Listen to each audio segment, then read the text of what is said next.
In January 2016, the Peruvian government agreed to compensate a woman for denying her an abortion when she was 17. That was a decade after the UN Human Rights Committee decided that it was a violation of her basic human rights. The woman's fetus had a fatal birth defect that carried serious mental and physical health implications. With abortion such a contentious topic, it was unprecedented that the UN ruled it a human rights violation in this case. So we wanted to know, what are basic human rights and why do we have them? Well, the concepts of individual freedom and inherent worth have existed since the beginning of human history. However, human rights as an international legal framework didn't develop until after World War II. Years of conflict and genocide had left millions of people homeless, starving, or dead, and the newly formed United Nations was determined to create a set of rules that would prevent further atrocities. So in 1948, the UN put forth the Universal Declaration on Human Rights, which affirmed that the foundation of freedom, justice, and peace was rooted in inherent human dignity and certain inalienable rights for all humans. It also noted that disregard for human rights has led to the barbarous acts seen in the war crimes of World War II. The UN included certain rights, such as the right to freely exercise a faith, own property, and get a basic level of education. The Declaration also recognized freedom from enslavement and law-based discrimination.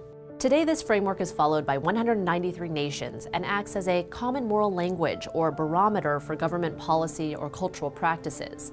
In the case of the Peruvian government agreeing to compensate the abortion victim, the UN ruled that forcing a woman to carry out a dangerous pregnancy violated several of her human rights. These included freedom from cruel or inhumane treatment, the right to control your own body, and the right to protection from the state as a minor. But the ruling was made in 2005, which means it took Peru a decade to amend their human rights violation. This is an example of why, despite the legal frameworks, human rights violations persist.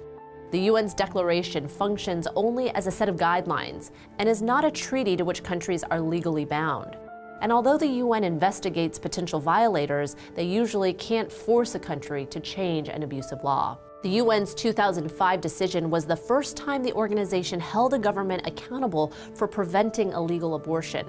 Since the ruling, other nations have revisited their abortion policies. Ireland even announced in 2015 that it would consider legalizing abortions in cases of rape, incest, and fetal abnormalities rather than just for life-threatening pregnancies. And in 2016, largely due to the birth defect linked to the Zika virus, the UN urged governments in Latin America to loosen their restrictions on abortion. In light of this, some wonder if abortion will ever be considered a basic human right. As moral attitudes change, so does the social standard for basic human rights. Unfortunately, the world's human rights record hasn't been that great over the past few years. With active wars, brutal regimes, millions of migrants, human trafficking, and other atrocities, it may not be getting any better. Check out this video to learn more about the state of human rights around the world. Egypt's new government imprisoned thousands of activists throughout the year and sentenced hundreds of them to death. More than 800 reportedly died from violence during the protests. In December, in Pakistan, the Taliban attacked a public school, resulting in the deaths of 132 children. It was the deadliest Taliban attack in Pakistan's history. Thanks for watching TestTube News. Don't forget to like and subscribe for new videos every day.